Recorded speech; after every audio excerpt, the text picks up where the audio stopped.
Sawadee Krap and welcome to Morning Focus. I'm Pichai Chutsawat. And I'm Agbe Bunyai. Now, there's continuous heavy rain continue to worsen the flood situation in Hat Yai district of Songkhla yesterday, where water levels was in some areas 3 meters high. Right. Tens of thousands of residents remain stranded, while relief efforts are still to reach them. The sad news is that there's another depression coming this coming Friday and Saturday, which means the flooding may continue till next Monday. Right, and also the popular tourist island of Koh Samui was cut off from the outside world for up to 14 hours when the tropical depression caused heavy rain and caused a 14-hour power blackout, while land, air and sea transportation were also temporarily halted there. Meanwhile, the Navy's aircraft carrier, the Jakri Naribwe, was sent to Songkhla province yesterday to be used as a temporary relief center for flood victims in the south. And also the southern economy is expected to be severely affected as sectors such as agriculture, manufacturing, exports and tourism have been hit hard by these current floods. And we'll be back with more details after this break. Welcome back to Morning Focus. Now, Kun Pichai, we have a lot to get through today. We're basically focusing on one story, that's the floods in the south. That's correct. Now, if I can go to the updates, authorities are struggling to rescue tens of thousands of people stranded in their homes after flash floods swept through many southern provinces.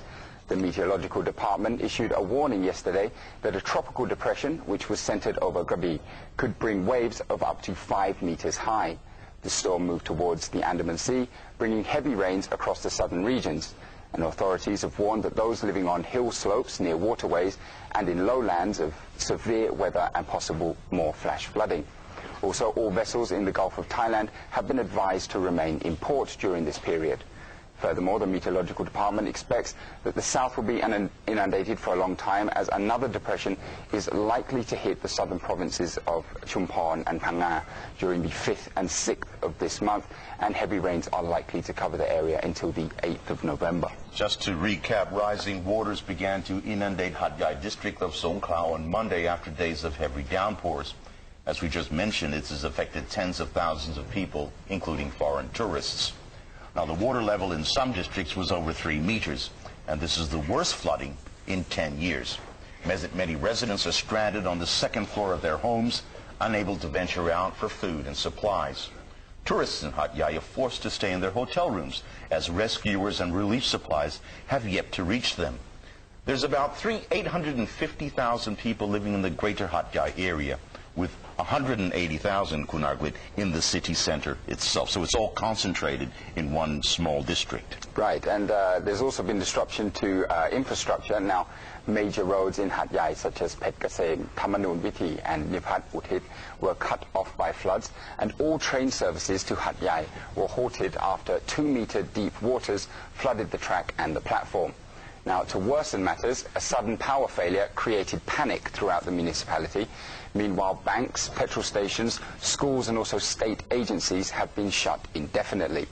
More than 500 patients at Hat Yai Hospital also had to be evacuated to higher floors in order to avoid surging floodwaters.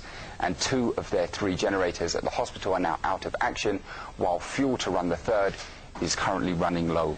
Meanwhile, the central markets in Hat Yai is underwater by about 1.2 meters, so that means people can't get to food. The mayor of Hat Yai, Prai Patano, admitted that municipal authorities were caught off guard by the unusually heavy flooding. He admitted that authorities were at their wits' end in trying to deal with the crisis and to get help through to the victims.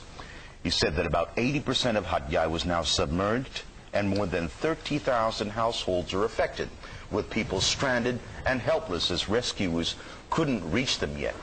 Their Majesties the King and Queen have ordered staff from the Thaksin Palace in Narathiwat to supply food and clothing to the flood victims.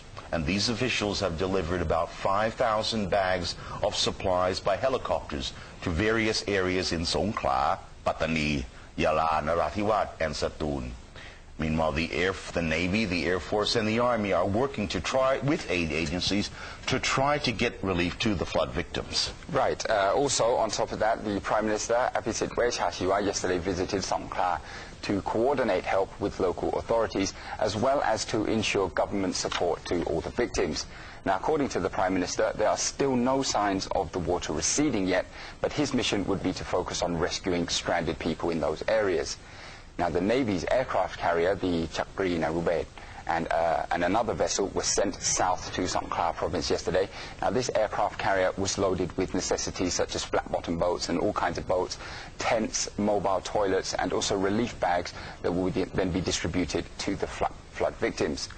Also on board the thailandfloods3novpt1.wmv will be 4 Seahawk helicopters and also amphibious craft that will be used to conduct rescue operations, as well as to distribute relief packages. And the aircraft carrier will also serve as a floating hospital and a base for flood relief operations while it's down south. Right, they're also going to try to cook some food on the aircraft carrier, maybe 700 or 800 packages a day, and bring them out to the flood victims. Right. We move on to Koh Samui. Now, Koh Samui yesterday experienced a blackout for more than 14 hours after power poles in many areas were brought down by the storm. The depression over the island caused tidal waves of up to 3 to 4 meters in height, and authorities have warned people, especially tourists, to avoid beach areas. Hundreds of tourists were left stranded at the harbor after ferries were temporarily grounded. Samui Airport resumed services yesterday evening after being closed temporarily due to heavy downpours and poor visibility, and this affected about 1,400 passengers. The first Bangkok Airways flight departed from Samui to Bangkok at 9 p.m. last night, while the Thai Airways first flight to Samui left this morning, Kunaglit. Right, okay, and moving on to other provinces in the area. Now, officials have issued warnings to people while they are awaiting help. The authorities have declared parts of Nakhon Si Thammarat and Surat Thani and all 11 districts in Phatthalung. They are now all flood disaster zones. Now, in Surat Thani province, they've issued an announcement prohibiting all kinds of boats except for ferries from leaving shore, and that is due to the rough seas in the area. Now, as a result, around 100 tourists have now been stranded at Got Tao and Ang Thong Marine National Park. Authorities have also warned people to watch out for mudslides and also flash flooding, as the heavy rains and high tides are expected to persist for a few more days. So we're not out of the danger zone definitely yet. not. From Krabi, we move to Phuket, where a mudslide warning has been issued for 18 locations in the province. National park officials have ordered a temporary closure of Surin and Similan Marine National Parks, as well as Se Phang Nga and 10 waterfalls in Phang Nga for safety reasons. 13 commercial banks have temporarily closed 123 branches in the southern provinces, and this includes ATM machines. They've been closed as well.